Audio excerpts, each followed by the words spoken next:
Hi, this is George from the Return of the King. I just want to do a quick update here. This is an updated timeline based on what the heavens look on 9/21/27. There's a particular sign in the heavens on that day, and I just kind of picked that as Yom Kippur. What I want to do here quickly is just approach this from two different perspectives. One where we don't know the exact date of the feast days, just close to say 30-day period, and I picked this particular day here. And then the dates based on Torah calendar. So let's take a look at what happens on 9/21/27. So the reason I picked this date 9/21/27 was because there's a conjunction of Mercury and Spica, which is the seed of woman, and Mercury is described the messenger. And then because at the same time we have the moon, which represents the Messiah or Christ, is in the constellation of the Judge in Taurus, and this is when final judgment is going to occur. Torah calendar has Yom Kippur on 9/12. It's very, very close to this date. So there's not a whole lot of difference here. Now here's what I like about this date of 9/21/27. If we go and we subtract 1,260 days, that takes us to the midpoint of the tribulation on 4/9/24, which is just one day after the total solar eclipse that crosses America on 4/8/24. This is the solar eclipse that makes an X with the solar eclipse that occurred on 8/21 in 2017. That eclipse occurred in the constellation Leo, and it was in conjunction with Regulus at that time. And again, we're seeing a lot of conjunctions with Regulus with all of our signs, and that's kind of what we'd expect to see. So again, all of this is very flexible. This date, it doesn't have to be this date, but this date happens to work out pretty well. It can be pretty much, there's almost a 30-day window here with what we see in the heavens in the month of September in 27, where everything works. If we go by what we see in the heavens, we have until basically like 12/14, before things really fall apart with this theory. The rapture, so then we have till 10/27 here. We kind of have this window between 10/27 if this is what our dates are here, because if we subtract from 4/9/24 and we subtract another 12/60, that takes us to 10/27/20. Next I want to talk about Revelation 12:7-9. This is about where there's a war that breaks out in heaven. Michael and his angels fight against the dragon, and the dragon gets thrown down to the earth. Now most of the time wars take time, so the question I'm asking here is basically this.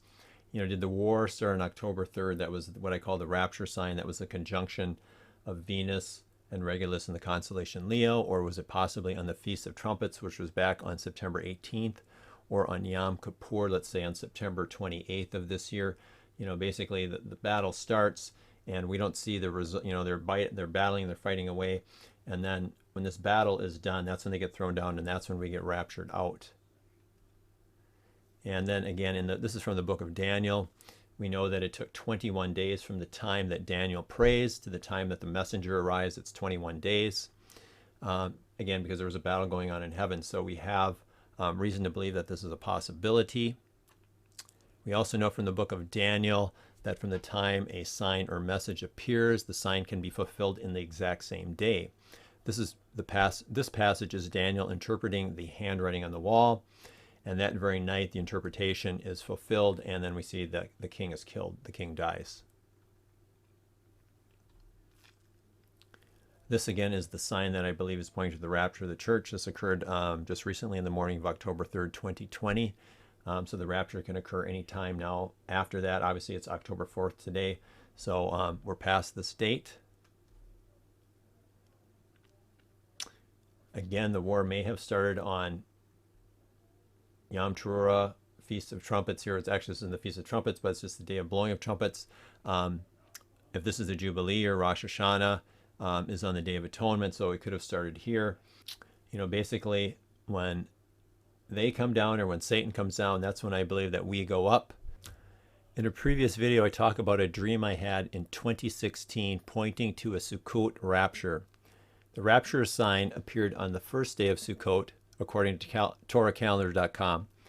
That dream could be pointing to both the sign of the rapture occurring on Sukkot and the actual physical rapture occurring during the week of Sukkot. That's just another possibility here.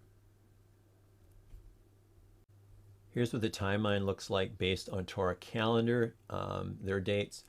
That would put Yom Kippur on 9/12/27. If we subtract 1,260 days, that puts the midpoint of the tribulation on 3/31/24. That's just a few days away from the total solar eclipse across America. If we subtract another 1,260 days, that puts the start of the tribulation on 10/18/20. And then let's say the war in heaven started on 9/18/20 on trumpets, or it started on Yom Kippur, September 28th.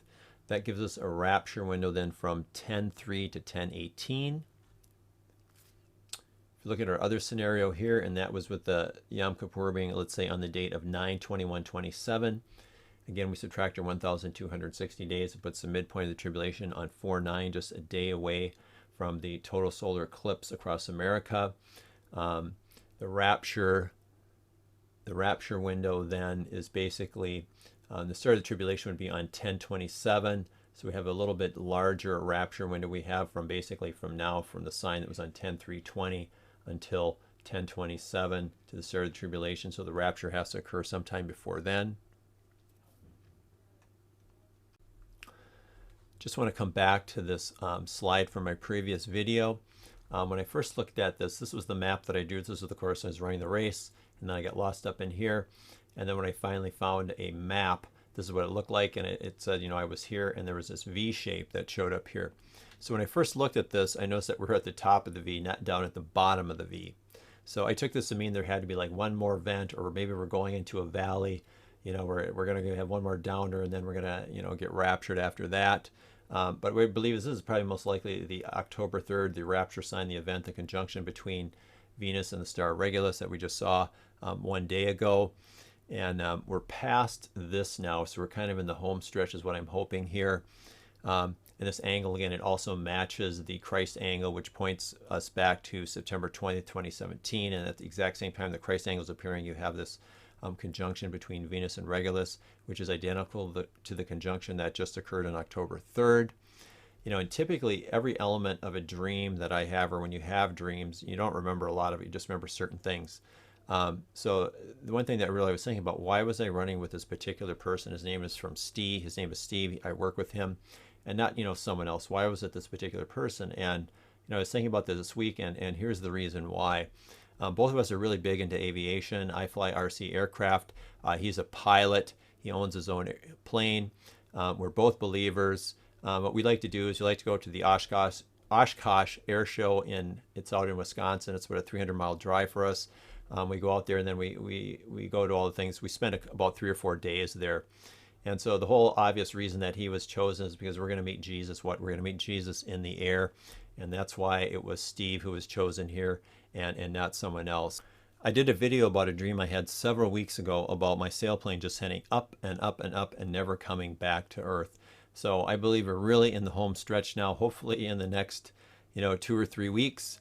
And I hope to meet you all very soon in the air. And again, thanks for watching, and God bless.